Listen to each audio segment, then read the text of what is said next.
fresh incident of violence. Former Saikul MLA in Manipur's Kangpokpi district came under attack after a suspected landmine or IED exploded at his residence, leading to the death of his wife. The former MLA and his daughter, however, had a narrow escape. As per input, the explosion took place when Sapam Charubala, the wife of former MLA Yamthong Haokip, went to clean the surroundings of what was a vacant house abandoned by their son a few months ago. Haokip's wife was immediately rushed to the Saikul Primary Health Sub-Center, where she succumbed to her injuries later in the evening.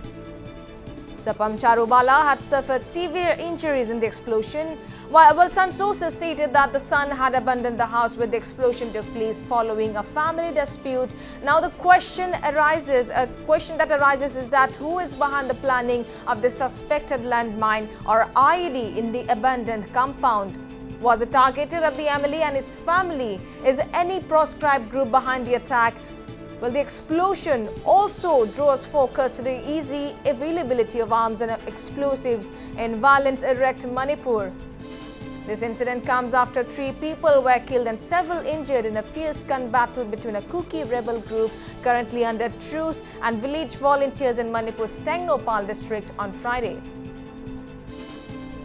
And to give us more details and insights into this big story coming in from Manipur, we have our news editor from our newsroom, Navarun Goswami. Well, Navarun, over to you.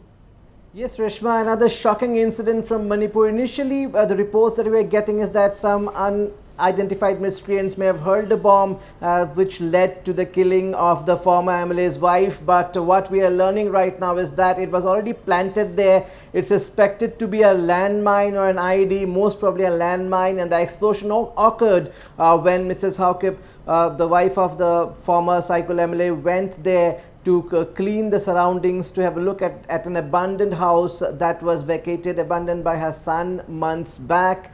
And that's when the explosion took place. Now, the big question is that, well, if it's a landmine or an IED, definitely somebody has planted it there. Is it a proscribed group? Was the MLA the target? Was the MLA's family the target? These are the big questions that arise. And also, it raises question on how easy is the availability of IEDs and landmines and explosives and arms in Manipur, that almost anybody has access to it and it can be planted at ease at any place. This is the question that arises at a time when Manipur continues to be volatile. If we have Kaibi, our Kangpokpi correspondent online, I would like to go to Kaibi. Kaibi, what more details are you picking up in this case? Was it a landmine? Was it an IED? What triggered the explosion, Kaibi? Yes, Naman. Yeah, go ahead. The investigation on whether the explosive was IED or landmine has been investigated by the police right now, and it could not be ascertained exactly what kind of explosive was that. And the incident happened yesterday at around 3 p.m. when the former MLA of Saikul Assembly Constituency went to clean an abandoned house just next to their residence. So it was when the explosive exploded and she was critically injured. Then she was brought to the nearest public air sub-center at Saikul, which is around 3 kilometers from the former MLA residence. However, the wife could not be rescued.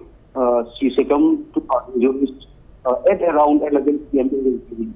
So wasn't she referred to the district hospital probably from the sub-center, seeing that her condition is really critical, Kaibi? Yes, the doctors at PHSC has referred her to the higher authority, but due to the bad road condition owing to the incessant rainfall right now in the region, they could not access to the higher authority. Okay. And the latest report we received that the former MLA is also had been filing an FIR at the police station of Saikul. He sought the help of the police to whether investigate whether the explosive is of a landmine or an IED. Kaibi, So, yes, number. was Haokip also injured in the incident? We are learning that he and his daughter were also present in the compound. Did they also sustain injuries in the explosion? Yes, the former MLA and his daughter was safe, and they were not hurt when the explosive was exploded. Only the wife was injured, and later she's taken to her injured. All right, Kaibi, thank you so much. Thank you so much for all the updates. So that is the problem that Manipur is facing right now. The problem that Manipur is facing right now for the last 14 months now. Let's take the example of this case. There's an explosion. The victim is rushed to the nearby primary sub-center. The bad roads due to rainfall cannot go to the district hospital. Imphal Valley, where the biggest hospitals are there in Manipur, is out of access for the people of two hill districts of Churachandpur and Kangpokpi because of the violence. So these are the criticalities, these situations that remain, and people from both sides are facing the problem. Now there is no sign of the violence receding in Manipur, Reshma. Just on Friday, there was a big firing incident encounter between two groups, UKLF, militant group and village volunteers. 3 people have died. Exact cause of the violence is not yet known. The house of the UKLF chief was burnt. So what this shows is that the unrest continues, the disturbance continues, and there are a lot of arms and ammunition around. There are a lot of groups, armed groups, be it village volunteers, be it the other groups, be it proscribed groups, or the general public also. There are a lot of arms and ammunition still around out in the open in Manipur, and that's why there is violence. Very recently we had Union Home Minister Amit Shah chair a high-level meet.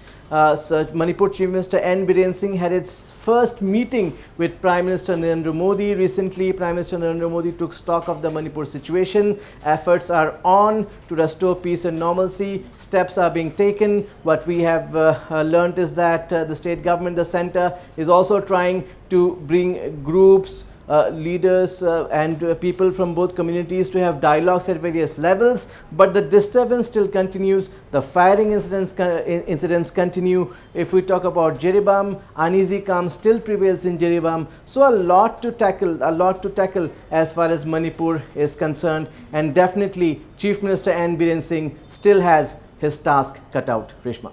Exactly, Navarun. Well, thank you for all those insights and joining us on this broadcast.